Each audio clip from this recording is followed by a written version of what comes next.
Bismillahirrahmanirrahim. Continuing the previous topic, now relationship between blood flow, intrinsic clearance, and hepatic clearance. What are the factors which affect the hepatic clearance? There are three factors.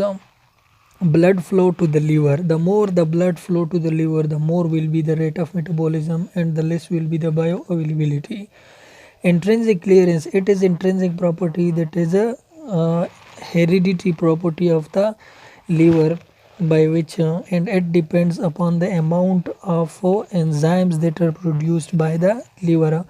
Normally per day the liver produce 1 to 1.5 liter of fluid which contain the various types of enzymes responsible for the metabolism. If the intrinsic clearance is decreased, the small amount of enzymes will be produced, and so that the clearance will be less and the bioavailability will be increased. And the third is a fraction of drug bounded to protein. More the drug concentration bounded to protein, less will be bioavailability.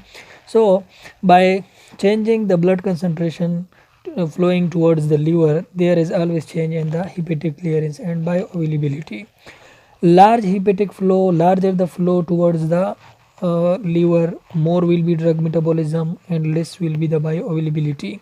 Smaller the drug, smaller drug containing flow, low will be the metabolism. Small drug containing blood flow, low metabolism. Smaller the flow of blood towards the liver, and low will be the metabolism, and higher will be the bioavailability. There are two types of drugs, which so some drugs have higher extraction ratio and some drugs have low extraction ratio. For drug that have high extraction ratio, for example, we take nitroglycerin that is greater than 0.7. It means that greater than 70% of drug is metabolized in the liver for nitroglycerin. In such cases, this nitroglycerin is present in the body fluid in which comes towards the liver. जो blood में होता है नाइट्रोग्लाइसरीन वो liver को जाता है और वो फिर वहाँ पर मेटाबोलाइज्ड होता है। तो इसी केसेस में अगर हमारे पास blood concentration toward the liver ज़्यादा होगी, it mean that the extraction और the metabolism inside the blood will also increase. In some cases, to decrease the metabolism of liver, we give the propranolol to the patient. Propranolol works to constrict the vessel which leads to the liver. जब liver को पहुंचती नहीं blood तो ये liver को blood पहुंचने से रोकता है। जब लीवर को ब्लड नहीं पहुंचे तो मेटाबॉलिज्म नहीं होगा और बायो अवेलेबिलिटी इंक्रीज हो जाएगी। तो इंट्रिंसिक क्लियरेंस ये सेकंड जो फैक्टर है responsible for the hepatic clearance, that is intrinsic clearance. Intrinsic clearance describes total ability, ये CLINT, CL मतलब clearance and INT for intrinsic, describes the total ability of liver to metabolize drug. This is the ability of the liver, and this ability is because of the production of enzymes. If more the enzymes they produce, more will be its function and more will be metabolism. So how the capacity of liver is to metabolize the drug? It is irrespective of blood flow to the liver. It doesn't depend upon the blood flow to the liver. It is dependent upon the productivity of the enzymes by liver, and it is hereditary, and it differ between the patient to patients and individual persons. It is inherited. It depends upon the function, production of oxidative enzyme and ability to metabolize the drugs. तो clearance of intrinsic clearance depend करता है कि function enzyme functional हैं नहीं है, ऑक्सीडेसिस enzymes जो कि metabolism करते हैं वो मौजूद हैं, ज़्यादा हैं तो ज़्यादा करेंगे, कम है तो कम करेंगे, और ability of a drug to be metabolise, ये लीवर की वो एबिलिटी होती है कि वो ड्रग को मेटाबोलाइज करता है नहीं करता. Intrinsic clearance depends upon the genetics. अगर जेनेटिक्स आपकी इसी तरह है कि वो एंजाइम्स प्रोड्यूस कर रही है, सफिशिएंट एंजाइम प्रोड्यूस करे, अगर जेनेटिक म्यूटेशन है आप एंजाइम प्रोड्यूस नहीं कर सकते. Enzymes are protein in nature and protein are produce from the genetic exploration of gene. तो ट्रांसलेशन और ट्रांसक्रिप्शन के थ्रू से वो एंजाइम्स बनते हैं, वो प्रोटीन इन नेचर है. अगर एंजाइम में मॉडिफिकेशन है कि जीन में मॉडिफिकेशन है तो वो नहीं बन सकती, और इसी तरह से इंट्रिंसिक क्लियरेंस का रेट कम हो जाता है. intrinsic clearance plus hepatic clearance for blood flow. Intrinsic clearance और hepatic clearance, ये दोनों फैक्टर्स हैं, ये डिपेंड अपॉन, ये दोनों मिलकर बनाते हैं hepatic clearance. Intrinsic clearance plus blood flowing towards the liver, they are the factors to control the drug metabolism. So clearance of hepatic, if we are given and if we know the blood flow towards the liver and the clearance of intrinsic clearance of a person, then we can find the clearance of hepatic the hepatic clearance. So what is the formula for hepatic clearance? Hepatic clearance is equal to blood flowing towards the liver multiplied by the intrinsic clearance of the liver divided by the total blood flow toward the liver, summation of total blood flowing toward the liver and the clearance of intrinsic. So this is the formula. It means that hepatic clearance is directly proportional to the product of clearance, intrinsic and blood flowing towards the liver, and that is inversely proportional to the sum of the blood flowing towards the liver and intrinsic clearance. Here is a multiplication and here is a summation. Always this will be greater than this. It means that the clearance data must be greater than 1. If in percentage it is taken, it will be less than 1. For example, we take that 2 multiplied by 2, this is equal to 4. And if we take 2 multiplied by 3, for example, we take it 6, and 2 plus 3 we take it 5. So the 5 there is summation data will be less than this data. So the product must be greater than the than their summation. So clearance will be always greater, and it may be 1 or greater than 1. Low extraction ratio drugs. When liver blood flow is constant, the hepatic clearance is now the clearance of clearance of liver, this depends upon the extraction ratio and the blood flowing. If we know the extraction ratio and blood flowing, then clearance is the product of blood flowing towards the liver and the extraction ratio. If any one of these is greater, the clearance will be more. If the extraction ratio is greater, it means intrinsic factor is increasing, and so metabolism will be increased, so clearance will be increased. However, not constant. The blood flow toward the liver is not constant. We cannot follow this rule. So clearance depend upon the clearance intrinsic and blood flowing towards the liver. And low intrinsic ratio of drug, ऐसे drug जिनकी intrinsic extraction ratio कम होती है, वहाँ पर clearance किस चीज़ के बराबर है? Clearance less affected by hepatic blood flow. अगर एक ड्रग है उसकी हेपेटिक क्लियरेंस बहुत, एक्सट्रैक्शन रेशो बहुत कम है, तो इसका मतलब है वो एक्सट्रैक्शन बहुत कम कर रहा है और वो बहुत कम अमाउंट ऑफ ड्रग जो है वो प्लाज्मा से ले रहा है, प्लाज्मा से डिक्रीज़ कर रहा है, प्लाज्मा से सब्ट्रैक्ट कर रहा है. इसी वक्त में इसका मतलब है कि अगर बहुत कम एक्सट्रैक्शन कर रहा है, तो इसका मतलब है कि वो बहुत ज़्यादा फ्लूइड जब ब्लड के अंदर आता है तो उसमें कहीं एक मॉलिक्यूल वो डिस्ट्रॉय करता है या फॉर एग्ज़ाम्पल तोड़ देता है. तो अब जब आप एक मॉलिक्यूल के लिए बहुत ज़्यादा ब्लड होगी उसको मेटाबोलाइज करने के लिए, तो वो रेट लिमिटिंग नहीं होता टुवर्ड द ब्लड. इसका मतलब है कि बहुत कम इफेक्ट करता है वहाँ पर ब्लड जब आती है हेपेटिक को. अगर लो एक्सट्रैक्शन ड्रग है तो वो कम इफेक्ट करती है बायो अवेलेबिलिटी को. मोर इफेक्टेड बाय इंट्रिंसिक एक्टिविटी. तो एक्सट्रैक्शन फॉर लो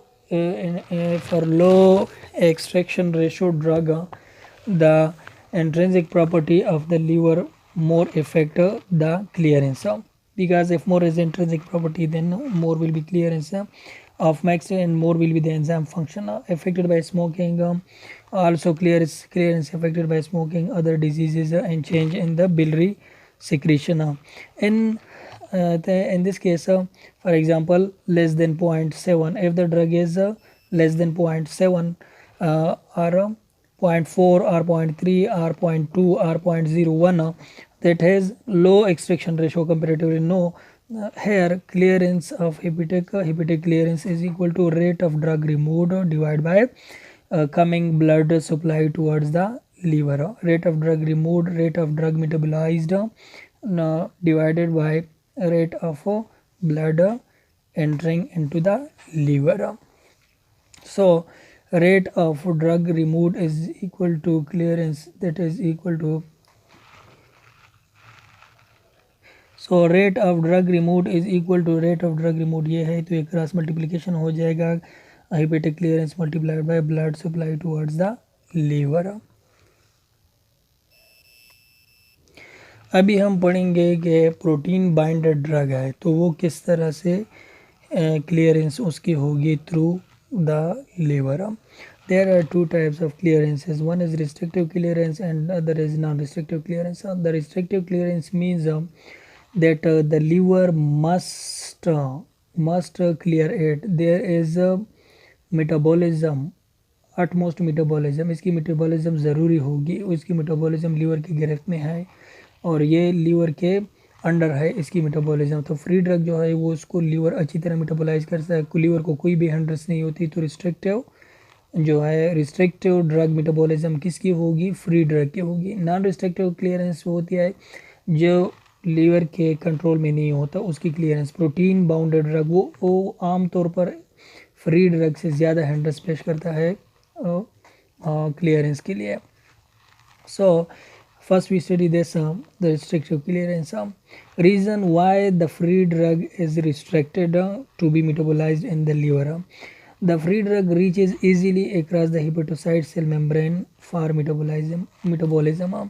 जो फ्री ड्रग होती है वो across the cell membrane, for example ये सेल है एक हिपेटोसाइट का और इसके एक यहाँ पर एक पोर्स है जिसके थ्रू से बाहर से चीज़ अंदर सेल को आती है। तो इसकी साइज़ चूँकि बहुत कम होती है इसी वजह से ये इजीली एंटर हो सकता है into the hepatocyte and hepatocyte enzyme which is present inside the cell, it can easily metabolize that drug. So increase in free drug, that is unbounded drug in the plasma more as hepatic excretion. अगर free drug ज़्यादा बढ़ती है as compare to protein bounded drug तो उसकी metabolism भी increase होगी, hepatic extraction भी उसकी इंक्रीज़ होगी और प्लाज्मा में उसकी कंसंट्रेशन डिक्रीज़ होती जाएगी। For example free drug that is warfarin, diazepam and quinidine. So here hepatic clearance is directly proportional to the concentration of the unbounded drug. Now we get towards the formula, that what is the utmost formula for finding the free drug clearance. For restrictive clearance of drug, clearance is directly proportional to the blood flowing towards the liver. जितनी ज़्यादा blood जाएगी liver को उतना amount of drug for metabolism ज़्यादा जाएगा और ultimately उसकी metabolism उसकी क्लियरेंस ज़्यादा होगी। एंट्रेंसिक क्लियरेंस, जितने एंजाइम ज़्यादा क्रिएट होंगे उतना वहाँ पर मेटाबॉलिज्म ज़्यादा होगा तो वो क्लियरेंस ज़्यादा होगी। अनबाउंडेड ड्रग कंसंट्रेशन, जिस चीज़ को मेटाबोलाइज किया जा रहा है जो जितना ज़्यादा होगी उतने एंजाइम ज़्यादा होगा उतना वहाँ पर मेटाबॉलिज्म ज़्यादा होगा। लेकिन अगर ऐसा स्टेज पर पहुँचे कि तमाम लीवर के जो एंजाइम्स हैं वो रेट लिमिटेड हो जाएं और वो सेचुरेटेड हो जाएं तो ये थोड़ा वैल्यू डिविएट कर जाती है। लेकिन normally liver gets very low amount of drug, so it is metabolised. Now here we find that clearance, hepatic clearance is equal to FU, that is into clearance intrinsic. But relative FU, what is FU? FU is the fraction of the drug that reaches the liver, and clearance intrinsic is the intrinsic property of the liver. So the product of clearance and intrinsic and the fraction of drug that reaches the liver, so it gives us the clearance data. So if we know these two we can get the clearance. But relative clearance more needed and accurate, in which we consider the incoming versus relative clearance हम लेते हैं क्योंकि उसमें हम incoming versus outgoing drug उसकी comparison करते हैं। For example उसके फार्मूले को अगर हम देखें तो उसका फार्मूला है clearance of hepatic is equal to this clearance fraction of drug and clearance intrinsic divide by this Q plus FU into CL intrinsic, that is clearance intrinsic and FU fraction of drug entering into the blood. It mean यहाँ पर हमने देखा कि यहाँ पर जो concentration of so FU CL entry is equal to 0। So यहाँ पर हमने देखा कि fraction of drug that reaches the liver ये बहुत कम होती है। फॉर एग्जांपल ये हमारे पास हो गई ड्रग की वो कंसंट्रेशन जो कि पहुँचती है लीवर को। अगर ये बहुत कम है तो इसका मतलब है ये बहुत कम इसका प्रोडक्ट आएगा। दैट इज़ इसका प्रोडक्ट अगर हम ले लें कोई क्लियरेंस एंट्रेंस 2 के साथ या 3 के साथ तो ये बहुत कम डेटा देता है, और डिनोमिनेटर में किसी चीज़ को डिवाइड करो तो वो उस पर इतना इफेक्ट नहीं कर सकती। इसी वजह से हम ये सारा टर्म जो है ये हम एस्टिमेट करते हैं कि इसको ज़ीरो लेते हैं। तो नेक्स्ट जो फार्मूला हमारे पास आप बच गया वो क्या है, CL hepatic is equal to Q into FU into CL int divide by Q, and CL is the Q and Q will cancel each other, and the final formula is the clearance of hepatic clearance is equal to fraction of drug entering to the liver and clearance intrinsic. We get the same formula which we take here, and it is the whole proof of the whole formula. Now if the clearance intrinsic if for very high clearance drug the hepatic clearance is directly proportional to the flow of blood to the liver। अगर drug की clearance ज़्यादा है, अगर drug की extraction ratio ज़्यादा है तो जितना ज़्यादा ब्लड लीवर को जाएगी वो बहुत ज़्यादा इफ़ेक्ट करेगा, क्योंकि अगर 1 ml ब्लड भी ज़्यादा जाती है तो 1 ml में वो जितना भी ड्रग है उसको वहाँ पर मेटाबोलाइज करेगा। For low extraction ratio of drug, अगर ड्रग की एक्सट्रैक्शन रेशो ज़्यादा है इसका मतलब है एक ड्रग जो है वो बहुत कम मकदार में मौजूद है ब्लड में, और एक फॉर एग्जांपल 1 मिलीग्राम के लिए उसको वो 1 लीटर में 1 मिलीग्राम ऑफ ड्रग मौजूद है। तो अगर 1 लीटर में 1 मिलीग्राम तो 1 लीटर के गुजरने से वो बहुत कम इफेक्ट करेगा बाय अवेलेबिलिटी को भी और मेटाबॉलिज्म और रिवर एक्सक्रीशन को। जो ड्रग हाईली क्लियर्ड होते हैं, बहुत जल्दी क्लियर्ड होते हैं और उसी कंसंट्रेशन ब्लड में डिस्ट्रीब्यूट इजीली हो सकते हैं, उसकी मेटाबॉलिज्म ज़्यादा होगी। तो जितना ब्लड ज़्यादा आएगा वहाँ पर वो इजीली मेटाबोलाइज होगा और क्विकली मेटाबोलाइज होगा। अब हम देखते हैं protein bounded drug clearance. Reason do not, ये प्रोटीन बाउंडेड ड्रग जो है ये नॉन रिस्ट्रिक्टिव होते हैं। रिस्ट्रिक्टिव जो होते हैं वो एंजाइम्स की वजह से होते हैं, और एंजाइम इनसाइड द सेल होते हैं। ये रिस्ट्रिक्टिव नहीं होते क्योंकि ये सेल के अंदर नहीं जा सकते। फॉर एग्जांपल ये टोटल साइज़ पोर साइज़ है, ये पोर साइज़ से प्रोटीन के साथ अगर इसकी बाइंडिंग हो जाए तो वो पोर की साइज़ से इंक्रीज़ कर जाता है और वो सेल के अंदर नहीं जा सकता। जब फ्लूइड बाहर आ जाए आउट ऑफ हेपेटोसाइट तो फिर भी यहाँ पर हो सकते हैं, मेटाबोलाइज हो सकते हैं। Here if concentration of bounded drug is greater than unbounded drug, यहाँ पर unbounded drug versus bounded drug, ये अनबाउंडेड ड्रग यहाँ पर कंसंट्रेशन अगर ज़्यादा है तो वहाँ पर तो उसको हम कहते हैं कि ये नॉन रिस्ट्रिक्टिव क्लियरेंस होती है। Clearance is direct displacement of free drug from the, यहाँ पर क्लियरेंस किस चीज़ को कहते हैं, अगर प्रोटीन पार्ट जो है, चूँकि हम कहते हैं कि लीवर में भी मेटाबॉलिज्म होती है प्रोटीन की, तो वहाँ पर एक हिस्सा जो है वो मेटाबोलाइज हो जाता है और प्रोटीन अमीनो एसिड में कन्वर्ट होना शुरू होता है लीवर में। तो ये प्रोसेस होता है कि प्रोटीन अमीनो एसिड में कन्वर्ट होते हैं और जो ड्रग पोर्शन है वो फ्री हो जाता है आखिरकार।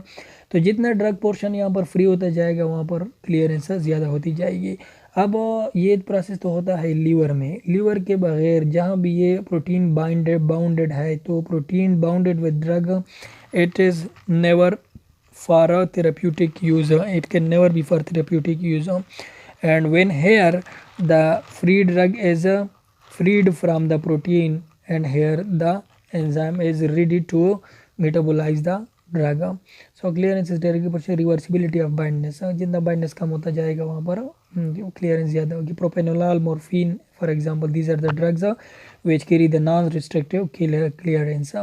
बाइंडिंग समटाइम्स रिवर्सिबल, बाइंडिंग जो होता है ये कभी कभी रिवर्सिबल होता है। जब रिवर्सिबल हो जाए, जब फ्री ड्रग ज़्यादा होता जाएगा तो मेटाबॉलिज्म ज़्यादा होती जाएगी और बायो अवेलेबिलिटी कम होती जाएगी। उस वक्त जबकि ब्लड लीवर में आना शुरू होता है, लीवर में ज़्यादा आता है। Rate of protein binded drug is unchanged, और अगर एक ड्रग है वो प्रोटीन बाइंडेड है तो उसकी rate of clearance increase decrease नहीं होगी, तो वो कांस्टेंट होगी। क्योंकि एक फ्री ड्रग है और उसके साथ ये फॉर एग्जांपल फ्री ड्रग है, उसके साथ एक प्रोटीन है, दूसरा फ्री ड्रग है उसके पास एक प्रोटीन है। अब इस प्रोटीन के लिए फॉर एग्जांपल हमारे पास चाहिए एक एंजाइम, तो एक एंजाइम इसको डिग्रेड करता रहेगा करते रहेगा करते रहेगा हद तक कि ये जो ड्रग पार्ट है ये इससे अलहदा हो जाए। इसी तरह ये दूसरा एंजाइम इस पर प्रोटीन पार्ट पर एक्ट करता रहेगा हद तक कि ये ड्रग पार्ट जो है ये इससे अलहदा हो जाए।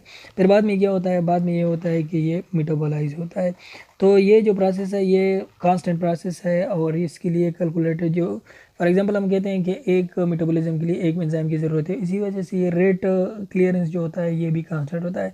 हेयर एनालॉजी इज़ लाइक, यहाँ पर बिल्कुल इसी तरह का माहौल बनता है जिस तरह के किडनी में होता है, और किडनी में तो रेट लिमिटिंग कोई चीज़ नहीं होती, बस अगर ड्रग पोलर है तो वो रिनल में आता है और रिनल से एक्सक्रीट होता है। यहाँ पर फ्री ड्रग और फ्री ड्रग का कोई कंसेप्ट नहीं होता लीवर में, और रेट जो है वो कांस्टेंट रहता है किडनी में।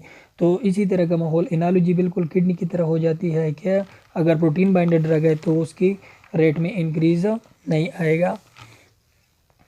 F drug is 90% binded to the protein, अगर ड्रग है वो 90% बाइंडेड है प्रोटीन के साथ तो रिवर्सिंग ऑफ बाइंडिंग इंक्रीज, तो अगर ये एबिलिटी भी है कि रिवर्सिंग ऑफ बाइंडिंग हो जाती है, जिस तरह के हम कहते हैं कि अमीनो एसिड पार्ट जो है वो तोड़ जाता है और फिर ड्रग फ्री हो जाता है। तो जितना ड्रग फ्री होगा उतना हिपेटिक और रीनल क्लियरेंस दोनों ज़्यादा बढ़ेंगी। हिपेटिक क्यों बढ़ेंगी, क्योंकि इसका साइज डिक्रीज होगा और उस पर एंजाइम जो है वो एक अच्छी तरह से एक्ट कर सकेंगे, मेटाबोलाइज कर सकेंगे। हिपेटिक रीनल जो है वो इस तरह एक्ट करेगी क्योंकि ड्रग साइज डिक्रीज हो जाएगा, एंजाइम फंक्शनल हो जाएंगे कि पीछे हिपेटिक इस तरह के फंक्शन इंक्रीज करेगा। एक्सेप्शन है पैराडॉक्सिकल इंक्रीज, एक इस तरह का एक्सेप्शन है जिसको पैराडॉक्सिकल इंक्रीज कहते हैं। वो क्या होता है कि जब ड्रग फ्री फॉर्म में आ जाता है तो उसकी मेटाबॉलिज्म डिक्रीज हो जाती है, जब ड्रग बाइंडेड फॉर्म में होती है हिपेटिक में लीवर में तो उसकी ड्रग मेटाबॉलिज्म ज़्यादा होती है। तो ये तो उल्टी बात है, लेकिन ये एक्सेप्शन है, पैराडॉक्सिकल नेचर इसको कहते हैं पैराडॉक्सिकल। लेकिन if drug binded to the alpha acid glycoprotein the drug is more concentrated and rate of metabolism increase. तो मोर कंसनट्रेशन हो जाती है अगर ड्रग अल्फा एसिड प्रोटीन के साथ बाइंड हो जाए तो उसका ड्रग कंसनट्रेशन जो है वो ज़्यादा हो जाता है और rate of metabolism. But such drug are non restrictively clear, लेकिन ये ड्रग जो है वो नॉन रिस्ट्रिक्टिवली क्लियर्ड होते हैं, कोई भी एंजाइम उस पर किसी भी टाइम अमल कर सकती है। उसके प्रोटीन के होने के साथ तो एंजाइम का फंक्शन डिक्रीज नहीं होता, तो इसी वजह से ये इंक्रीज़ कर जाते हैं अगर प्रोटीन के साथ बाइंडेड हो जाते हैं, डिक्रीज हो जाते हैं अगर प्रोटीन के साथ बाइंडेड नहीं होते।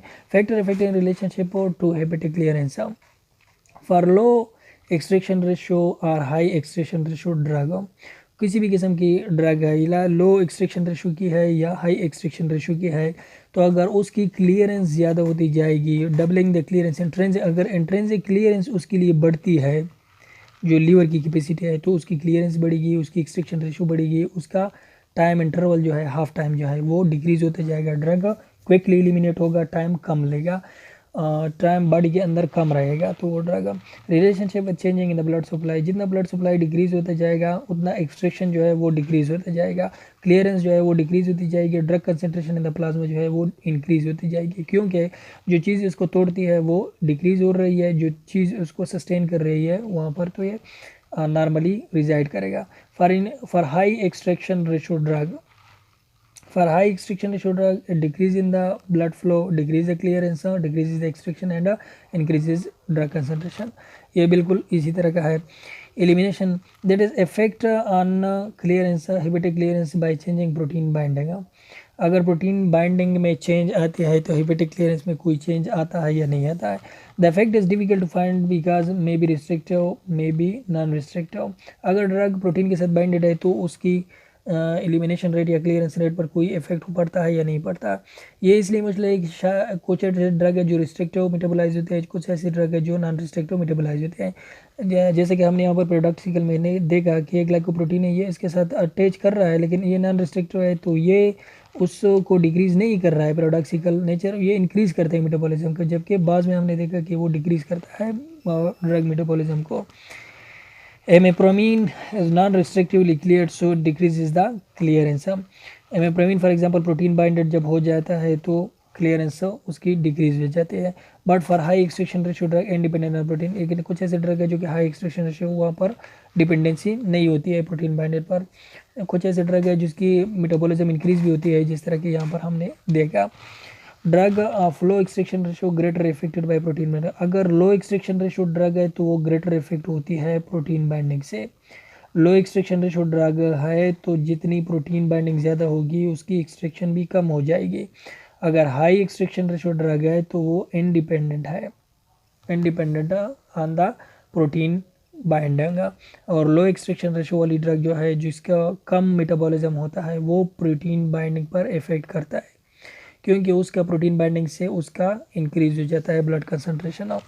Now more binding significant decrease in more the binding more will be less will be its clearance. Here they have their capacity are limited. Small unbinding increases the clearance. If the drug is unbinded and is small in nature, its capacity is increased. These drugs are restrictively cleared, ऐसे drug जो होते हैं जो कि लो extraction ratio वाले होते हैं ये रिस्ट्रिक्टिवली क्लियर्ड होते हैं, और इसका अनबाइंडिंग जो है वो इंक्रीज़ कर जाता है क्लियरेंस को। बाइंडिंग जो है लो एक्सट्रैक्शन वाले ड्रग को वो डिक्रीज़ करता है क्लियरेंस को, अनबाइंडिंग जो है वो इंक्रीज़ करता है क्लियरेंस को। So large increase in free drug highly increases the clearance, clearance उसको बढ़ती जाएगी अगर फ्री ड्रग बढ़ती जाएगी। यहाँ पर हम कहते हैं various route for drug elimination, drug elimination के वेरियस रूट कौन कौन से हैं। रीनल एक्सक्रीशन है, रीनल एक्सक्रीशन है, ये पूरा टॉपिक है जो कि रीनल से एक ड्रग किस तरह एक्सक्रीट होती है, हाइड्रोफिलिक होती है, वाटर लविंग होती है, वहाँ पर यहाँ के एक किस्म के होते हैं कैपिलरीज होते हैं उससे फिल्टर कर जाते हैं, यहाँ पर ल्यूपेफिन में आ जाते हैं, फिर बाहर कलेक्टिव ट्यूब्यूल से बाहर जाते हैं। यहाँ पर हिपेटिक क्लियरेंस है, ये भी यहाँ पर हमने पिछले बहुत डिटेल से पढ़ा है। पल्मोनरी एक्सक्रीशन है, बिलरी एक्सक्रीशन है, मेमरी एक्सक्रीशन है, परकुटेनस है, जेनेटल है, फीकल है, हेमोडायलिसिस कुछ थोड़ा पता है। Biliary excretion through bile. Bile is produced from the liver and it contains the drug that is metabolized and it enters into the intestine, then is excreted to the exited from the body through the feces. Liver excrete 0.5 to 1 liter of bile per day, which contain the high amount of oxidative enzymes that metabolize the drug. Drug excreted by liver is ionic, non-ionic, maybe ionic drug, maybe non-ionic drug, lipophilic drug. Molecular weight ranges increase then 300 AMU, अगर 300 से कम होता है तो वो तो renal से, अगर आयनिक में है तो वो रीनल से एक्सक्रीट होगी, अगर ग्रेटर है तो रीनल उसके नहीं एक्सक्रीट कर सकती तो वो आ जाएगा लीवर में, लीवर से बाइल में जाएगा बाहर। एम्पिसिलिन, रिफेम्पिसिलिन, टेट्रासाइक्लिन ये हाई मोलिकुलर वेट ड्रग हैं और ये सीक्रेट होते हैं, मेटाबोलाइज होते हैं लीवर में। Pulmonary excretion is the excretion through the lung. For volatile drug, volatile are gaseous drug. They are dissolved in blood, and when blood comes toward the lungs, they also excreted through the lungs.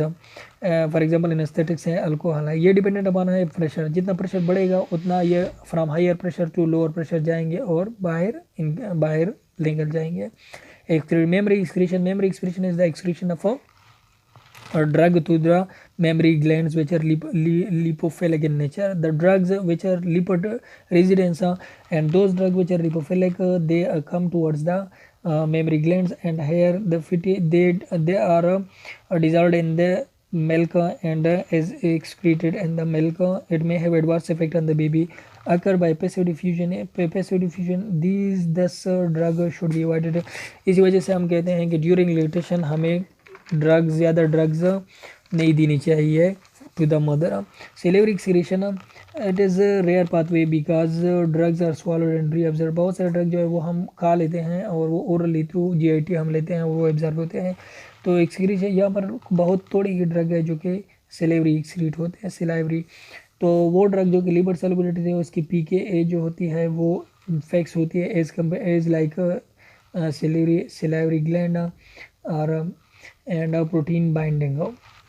It depends upon these factors: liver solubility, PKA, and protein binding. Less protein binding, more salivary excretion, and PKA is optimum. More liver soluble, more excretion through the salivary. excretion. Some drugs move actively from blood to saliva. कुछ ऐसे drug है जो कि actively secreted होते हैं saliva से. For example lithium है, अगर उसको 2 से 3 डोज में लिया जाए तो वो सिलेवरी एक्सक्रीट कर जाता है. Percutaneous means the drug ejection from the body or drug elimination from the body to because of sweat glands. Those drugs which are volatile, they may be excreted through the percutaneous route. इसकी dependency जो होती है diffusion of non ionised species, sweet plasma ratio, PKA, इन चीज़ों पर इसकी dependency होती है. अगर आयनिक ड्रग है तो वो तो नहीं जाएगा ड्रग से. अगर नॉन आयनाइज्ड ड्रग है तो वो यहाँ से इजीली जा सकता है, क्योंकि आयनाइज्ड ड्रग जो होता है वो वाटर सॉल्युबल होता है, वो भी जा सकता है इन द स्वीट, वो इजीली जा सकता है. नॉन आयनाइज्ड जो है वो इजीली नहीं जा सकता, क्योंकि वह मोस्टली जो होता है उसमें वाटर होता है स्वीट में, जो यहाँ पर सॉल्युबलाइज हो सकता है, वो इसके साथ exerted out of the body. तो जो नॉन आयनाइज्ड होते हैं वो इजीली एक्सक्रीट नहीं करते. जो वाटर सॉल्युबल होते हैं दैट इज़ नॉन आयनाइज्ड, वो नॉट इजीली एक्सक्रीटेड. जो कि वाटर सॉल्युबल होते हैं वो easily excreted. Sweet plasma ratio, अगर स्वीट की प्लाज्मा से रेशो जो है वो ज़्यादा है, मतलब वो इजीली एक्सक्रीट कर सकता है. PKA जो है अगर इसकी मैचिंग कर रही है तो वहाँ पर रिजाइड कर सकता है स्वीट में, तो वो इसके साथ eject out of the body हो सकता है. Genital excretion is the excretion through the पीनस and the vagina.